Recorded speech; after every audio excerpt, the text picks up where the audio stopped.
تو اب ابو بکر صدیق کے غلام نے کوئی محنت ہی نہیں کی، جب ہمیں مل ہی گیا کھجور تو اب کیا محنت کرے، یہ لے کے آئے۔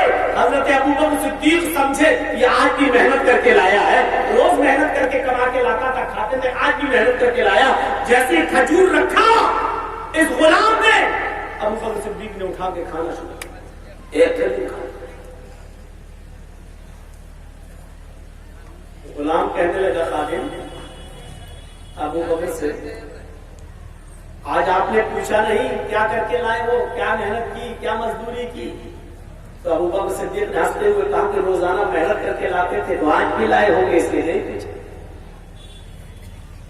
اس نے کہا آقا روزانہ محنت کر کے لاتا تھا تو آپ روز پوچھتے تھے کیا کیا، کیا محنت کی، اور آج میں نے محنت ہی نہیں کی تو آپ نے پوچھا بھی نہیں۔ ہوتا ہے روز ٹکٹ لے کے چلو ٹی نہیں جاتا ہے، کسی دن بغیر ٹکٹ چلو ٹی آ جاتا ہے، پکڑ لیتا ہے۔ لوگ یہ بتاتے ہیں کہ مولانا صاحب ڈر ایسی چیز ہوتی ہے، اور ٹی کو بھی اتنی پہچان ہو جاتی ہے کہ وہ اپنے چہرے سے پتا لگا لیتا ہے کہ کس کے پاس ٹکٹ ہے اور کس کے پاس نہیں ہے، جس کا جو کام ہے۔ تو ابو بکر صدیق نے کہا آج محنت نہیں کی تھا، نہیں، پھر کیسے ملا؟ بتا دیا ایسا ایسا۔ فرمایا یہ تو قرآن کہتا ہے 5 چیزوں کا علم سوائے اللہ کے کسی کو نہیں معلوم، ان میں ایک چیز یہ بھی ہے کہ ماں کے پیٹ میں کیا ہے، لڑکا یا لڑکی، اس کا علم صرف اللہ کو ہے، کسی اور کو نہیں۔ تو تمہیں بھی نہیں تھا؟ تو اس نے کہا مجھے تو تھا ہی نہیں، میں نے کب کہہ رہا ہوں کہ تھا، میں نے تو ایسی دھول میں لاٹھی ماری اور ہو گیا۔ جب ہو گیا تو وہ ہمیں پہنچا ہوا بابا سمجھنے لگا۔ اس نے گفٹ دیا، حضرت ابو بکر صدیق نے کہا یہ تو حرام ہے۔ اس نے کہا آپ جانے حرام ہے کہ حرام ہے، میں نے بلا کے رکھ دیا، آپ نے کھا لیا، آ جاؤ پانی لے کر آؤ۔ اپنے غلام سے پانی منگوایا، پانی پیا۔ بخاری شریف کے حدیث کے الفاظ، ابو بکر صدیق نے پانی پینے کے بعد طے کیا سے انگلی ڈالی، تھوڑا سا کھجور نکلا، پھر پانی پیا، پھر انگلی ڈالی، پھر طے کیا، پھر پانی پیا، پھر انگلی ڈالی، پھر اس کو تھوکا، اور اس وقت تک پانی پیتے گئے، طے کرتے گئے، جب تک کہ وہ کھجور جو کھایا تھا یقین نہیں ہو گیا کہ جتنا کھایا تھا اتنا نکل گیا ہوگا، تب تک چین و سکون کے ساتھ نہیں بیٹھے، پیتے گئے، طے کرتے گئے، اور جب نکل گیا پورا اور یقین ہو گیا جو کھایا تھا نکل گیا ہوگا، تب سکون آیا۔ اور پھر بھی کیا کہا لوگوں، جب کوئی شخص حرام کا ایک لقمہ کھا لیتا ہے، ہم پیٹ بھر کے کھانے کی بات ہی نہیں کر رہے ہیں، ہم زندگی بھر کھانے کی بات ہی نہیں کر رہے ہیں، ہم 12 مہینے کھانے کی بات ہی نہیں کر رہے ہیں، ہم پورے ہفتے کھانے کی بات ہی نہیں کر رہے ہیں۔ جس نے ایک لقمہ کھانے کا کھایا، حرام کا کھایا، ابو بکر فرماتے ہیں کہ اللہ کے نبی نے فرمایا جس نے ایک لقمہ حرام کا کھاتا ہے، جو اللہ اس کے دل پر ایک کالے رنگ کا ایک سیاہ رنگ کا نقطہ بٹھا دیتا ہے۔ قلم سے آپ لکھیے، پین سے سیاہی والا، اور ایسے رکھ دیجیے تو ایک نقطہ ہو جاتا ہے ہلکا سا۔ ابو بکر صدیق کہتے ہیں کہ جو حرام کا ایک لقمہ کھاتا ہے اس کے دل پر اللہ ایک نقطہ، کالے رنگ کا ایک نقطہ بٹھا دیتا ہے۔ اگر وہ توبہ کر لیتا ہے تو اللہ اس نقطے کو مٹا دیتا ہے، اور اگر اس نے حرام کا لقمہ کھایا اور توبہ نہیں کی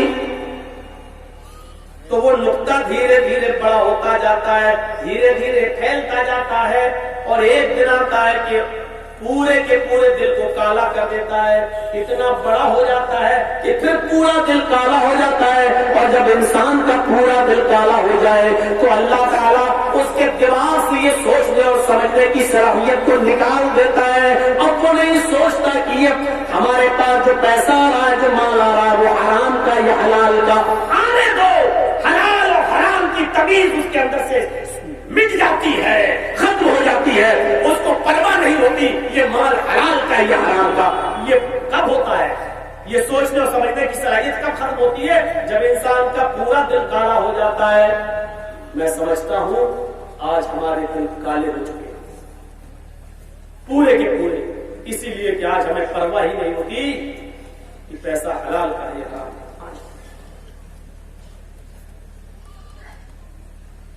گنا نہیں سکتا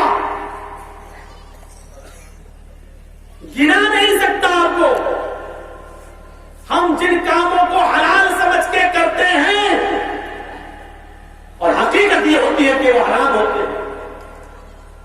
ہم کسی بھی دکان پر بیٹھے ہوئے ہیں، ہم کمپیوٹر کے موبائل کے میکینک ہیں، موبائل والا آیا بھائی میرے موبائل میں گڑبڑی ہے، ہم نے اس کو چیک کیا، چیک کرنے کے بعد دیکھنے کے بعد کہہ دیا صاحب اس میں 800 روپے کا خرچہ پڑے گا، اس کے اندر یہ کمی اور ہمیں معلوم ہے کہ یہ صرف 200 روپے میں صحیح ہو جائے گا، 200 روپے کی چیز ڈال دی جائے تو صحیح ہو جائے گا۔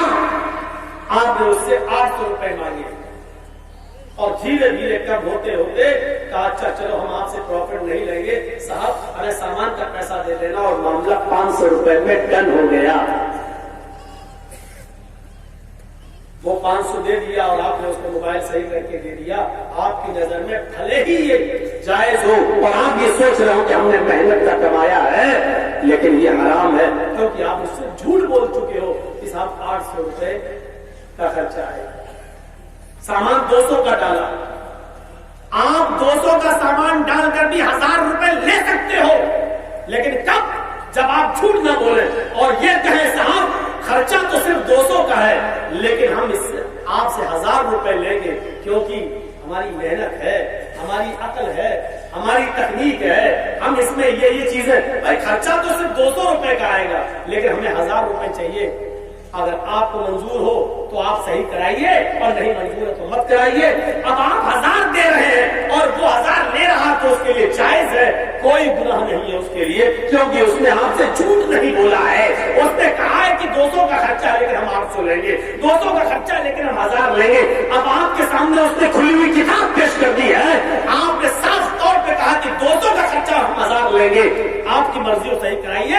اب آپ دھوکے میں تو نہیں ہیں، آپ دوسری جگہ جا کے 400 روپے میں بھی صحیح کرا سکتے ہو، 300 میں بھی صحیح کرا سکتے ہو، اس نے تو آپ کو دھوکے میں نہیں رکھا ہے، اس لیے اگر وہ 1000 لے رہا ہے صحیح بتا کر تو لے سکتا ہے، اس کے لیے جائز ہے۔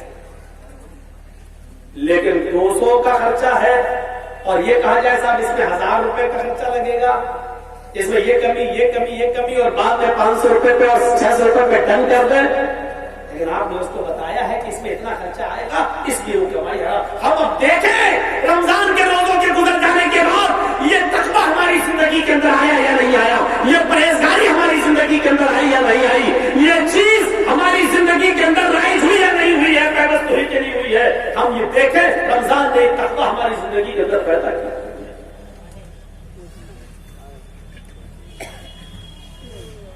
وہ کون سا جذبہ تھا کہ عبداللہ ابن عمر رضی اللہ تعالیٰ عنہ اپنے کچھ ساتھیوں کے ساتھ جنگل میں، ساتھیوں کو بھوک لگی ہے، عبداللہ ابن عمر کی نظر ایک چرواہے کی اوپر پڑتی ہے جنگل کے اندر جو بکریوں کو چرا رہا ہے، اس چرواہے کو بلایا جاؤ، وہ چرواہا قریب آتا ہے،